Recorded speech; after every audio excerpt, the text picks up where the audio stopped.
Hi guys, it's Kirsty. In today's video, I want to talk about the idea of building our feelings of self-worth, or even kind of building our self-esteem when we're working on our OCD or anxiety recovery, because those of us who have kind of suffered from mental difficulties for certain periods of time can find ourselves feeling quite down on ourselves. And particularly, with OCD, with the types of obsessions that people may find themselves latched onto, it can obviously, you find yourself questioning yourself as a person, questioning your own morality, frequently doubting yourself. And none of those things are that great for kind of our feelings of self-worth, self-esteem or self-confidence. But in this video, I do also want to address the idea of self-love as well, because I feel like with the whole self-care kind of movement and big focuses on that, in sort of various different industries and marketing and everything, it's very much a bit of a kind of a buzz phrase, the whole self-care, self-love thing. And self-care is excellent and it's a really huge part of OCD recovery. But with the idea of self-care comes the idea of self-love. And I feel like there are some aspects to that can cause us some difficulties when we're working on our OCD recovery. But before I do go any further, I would like to ask, please do subscribe by clicking on the subscribe button below in order to stay up to date with new videos as they're released. Please also like this video if you like this video, if it's been helpful for you. And, feel free to write any comments below if you have any other videos that you'd like us to cover. So I would like to talk about the whole idea of kind of building your self-worth and self-esteem from my own experience, because this is definitely something that I worked on alongside my OCD recovery. It's been very beneficial for me, but I think it's come from several different areas. So firstly, I want to talk about the idea of self-love, because we have had a recent video on this channel, very good video about, the idea of self-love, but the fear of not being able to achieve it, essentially. And this is where that can be a problem. I think, the idea of self-love says to us that, you've got to always have, it kind of feels very extreme, always have nothing but kind of positive thoughts about yourself for all times. And it kind of, it's almost a little bit like a demand. And what I want to talk about here is that it's great if you can learn to love yourself, or even if you can learn to like yourself. But I think what it's good to kind of work towards here is basically being able to see yourself as worthy and as worthy as every other human being of good things. But maybe accept that at all times, you might not be able to achieve 100% love for yourself. You might be able to, and that's really, really great. But I feel like, there will often be things about ourselves that we want to work on that we're less keen on. And the idea of self-love can sometimes be a bit like basically not taking that into account. So, we can put a lot of pressure on ourselves to, really, got to love yourself, otherwise you'll never be happy and things. And then, of course, as mentioned in the other video, that's that can be a bit unhelpful, because that's putting kind of conditions on your own sort of feelings of worthiness, because it's almost like, you're going to feel less worthwhile if you can't, have 100% love for yourself. So, while it's great and it's a good thing to work towards, I think it's useful to just start building your kind of sense of worthwhileness or worthiness as a human being, because that can quite often get quite damaged when we're suffering with OCD. So I want to give some tips from my own experience here. So firstly, like with intrusive thoughts, we will have all sorts of automatic thoughts pop up. We might find, if you're watching this video, you might be somebody who finds that a lot of their automatic thoughts are kind of negative thoughts about themselves. So we can't stop these thoughts from popping up, but what we can do is not jump all over them and kind of follow that train of thought. So for me, I used to kind of, when I noticed those thoughts popping up, Obviously, you don't want to engage too much and try too hard, because then, we can end up getting ourselves caught in a cycle. But I would recognize a certain genre of thoughts that I would come up, like that would pop up, whether it's kind of OCD related or in my everyday life, as kind of I started to kind of refer to them in my mind as Kirsty bashing, basically. So any thoughts that insinuated that I was rubbish in any way or anything like that. It didn't mean I didn't have to go straight in and correct them with, actually, no, Kirsty's achieved this in her life. So therefore, because obviously something like that could easily become compulsive. But what I would kind of think, well, okay, I'm not going to join in with that anymore, because where did that lead me? And if you do want to work on your sort of feelings of self-worth and everything like that, you really do need to make the effort to do this. And if you are somebody who suffers with OCD, that can feel like a risk sometimes, because you might start to think, you might be afraid of what that means about you if you don't, it might even be that you're kind of mentally berating yourself, might even be kind of a bit of a compulsive thing for you, almost like a compulsive mental punishment or something, because of what you might believe about yourself, because of the thoughts that you've been having. So it's not something that will be easy to resist, but the more you can try and resist jumping on that sort of type of, putting yourself down kind of thoughts, the better. And then sort of outside of the mental aspects of it, it's very much a case of, the whole idea of CBT, your beliefs and thoughts could quite often, will follow your behaviours. The more you behave in a different way, the more you will start, your mind will start to follow in that way. So for example, like I said, the idea of, self-love being quite extreme, and it sort of comes about with the whole idea of self-care. But what I do want to talk about is the fact that self-care is very important here. And self-care it's not just exercise, eating well, taking your vitamins or various things like that. For us, those of us who are, struggling with difficulties mentally, self-care is starting to take action on that and putting the hard work in to get ourselves recovered. Self-care is kind of, doing what you need to do to keep yourself physically and mentally and spiritually, if you sort of, follow religion, or if you are just spiritual, whatever, kind of keep these areas of your life in decent balance. So self-care is doing, what you need to do there. And it might be that self-care flexes dependent on what you feel like your needs might be in that period. It might be that maybe sometimes the self-care might be that you need to put in a bit more work in your recovery. Maybe if you're feeling unwell, self-care means that you need a bit more rest. Or sometimes it might mean that self-care means that, maybe it's good for you to socialize a bit more, or maybe self-care is putting some effort into changing your career if you're unhappy. So all of these things, it's not just bubble baths and exercise and sipping herbal teas or something like that. It's self-care is also putting in the kind of hard work necessary to enable yourself to kind of feel as well as you can physically and mentally.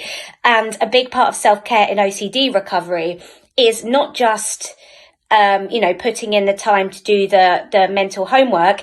It's, allowing yourself to take what feels like risks when you're doing exposures. So obviously when we work on exposure with response prevention, the response prevention part of this is not doing a compulsion to kind of neutralize or kind of reduce the risk of something. And when you're doing exposures, you kind of do, because it's something that you're afraid of, and OCD makes things feel so real.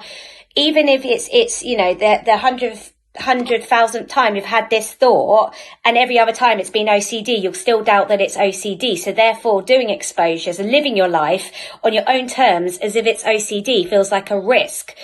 And to me, self-care is kind of building up your self-acceptance to the point where you feel like, I am worthwhile taking this risk, because every other time it's been OCD and I'm going to accept the fact that I might be wrong on this one in a million times, but I see myself and my life as being worthwhile. I'm going to make the most of my life and, you know, allow myself to take that risk. And to me, that is a big aspect of self-care when you're working on your OCD recovery.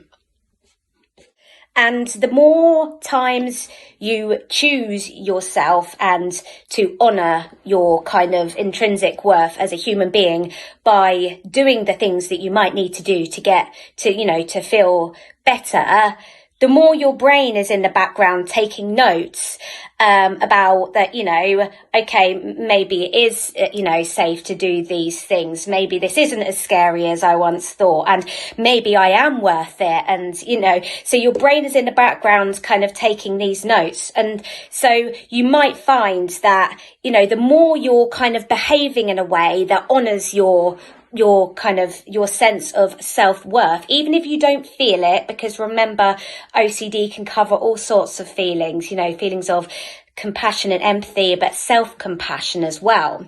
So don't worry if you don't necessarily feel like you're, you know, really feel it, like this level of self-compassion and this sort of level of self-belief. But if you act, you know, if you behave in this way, your mind will start to kind of learn more and more. Because if you think about it, like with OCD and, you know, our brains more and more, the more we do compulsions, our brains sort of learn that that's what we need to do to survive, essentially. So that's why our brains keep hassling us with, you know, intrusive thoughts and urges to ruminate, urges to do compulsions in various ways. So, but our minds might sort of not feel the need perhaps so much to kind of send us the kind of negative self-talk quite as often. And don't get me wrong, it can still happen, but you might find that the more you're kind of like I say, acting in a way that honours your worthwhile, your being worthwhile as equal as anybody else as a human being, the more you might find that you have kind of less thoughts that suggest that you're not worthwhile, because you're showing your brain, this is how we do things now. I value myself like any other human being, you know, deserves to value themselves, and I'm going to do what I need to do to get better. So I wanted to make a very big point about the whole idea of self-care. It's an action, and then sort of the thoughts and feelings that come up in terms of your feelings of self-esteem or self-worth will, you know, in a sense kind of follow your actions. You know, it's like I said, it's the whole it's the CBT kind of cycle. It's that loop. So the whole idea of self-care, I wanted to make the point of, it's like, it's not just, you know, changing diets and doing all of these things. For us, those of us who have suffered with OCD and anxiety in any way, it's caring for yourself enough and valuing yourself enough to do the recovery work, which involves exposures and living life on your terms, not on OCD's terms, which involves risk taking. It feels like risk taking to us quite often. And, you know, we're sort of, in order to allow ourselves to get better, we have to take the risk on ourselves, and that is showing ourselves that we're worth that. So that in itself is incredibly important. And kind of going in line with that, there's kind of an important message also in terms of sometimes we have very, very negative connotations about the word selfish.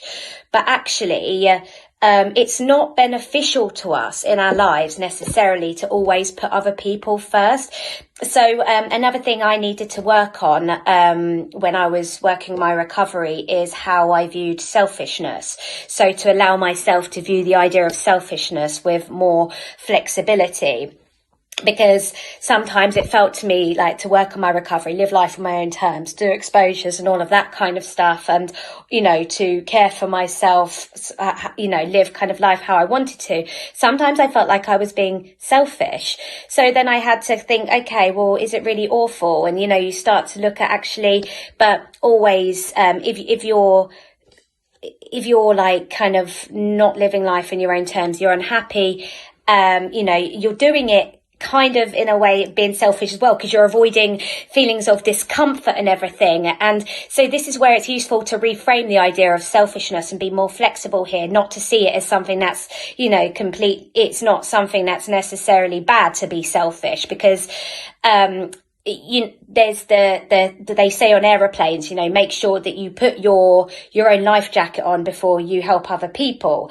And that is very much the case. If we're suffering from mental difficulties, we can be stressing ourselves constantly, putting other people before us for whatever reasons. But if we're making ourselves ill, then it's not that great for that other person anyway. So, it's good to do what you need to do to take care of yourself. If you value being there for other people and all of that, in order to be that and be in that valuable in that way, sort of feel valuable in that way, you have to take care of yourself to make sure that you're able to, if you're a parent, obviously it's more helpful to your children if you're kind of taking care of yourself and you're well and you're able to, be there for your children more if you're feeling better. I can't imagine, I'm not a parent myself. I can't imagine how difficult it must be suffering from OCD and being a parent. But it's kind of, it's like, make sure that, do the things that you need to do for yourself to be well. And then you're better able to kind of fulfill the roles in your life that are important to you. And that was something that I kind of very much wanted to mention there, in terms of working on your OCD recovery. It is not just beneficial for you, it's beneficial for the others in your life as well, the people that love you and care for you and want you to be well. So I did just want to mention that last point as well. So there are other videos on this channel that talk about life structure as well. And I do think this is very important for kind of building your feelings of self-worth and your self-confidence. And also like focusing on, sort of backing yourself and not needing to get 100% amazing results at all times in order to continue backing yourself. Because what we can also find there, and I won't go into this too much because we've got lots of videos about unconditional self-acceptance, and that definitely does fall under that umbrella. But the more we're kind of saying, well, I'm not going to do something unless I do it 100% well, etc., the more we kind of avoid doing things, maybe, or procrastinate from doing things because we think it's not okay to, try things without, doing 100%. But what really helps with your kind of building your feelings of self-worth is that your level of self-esteem doesn't depend on your level of success with things. So you don't just write yourself off and think that you're rubbish just because you didn't get that job that you applied for. So it's remembering that all of this sort of thing comes into building your feelings of self-worth. Just because you've had a difficult day and you've had, some negative thoughts about yourself and you're not feeling completely in love with yourself doesn't mean that you're not still working on your feelings of self-worth. You can still do the things that you need to do to kind of make you kind of work on your own feelings of wellness physically and mentally.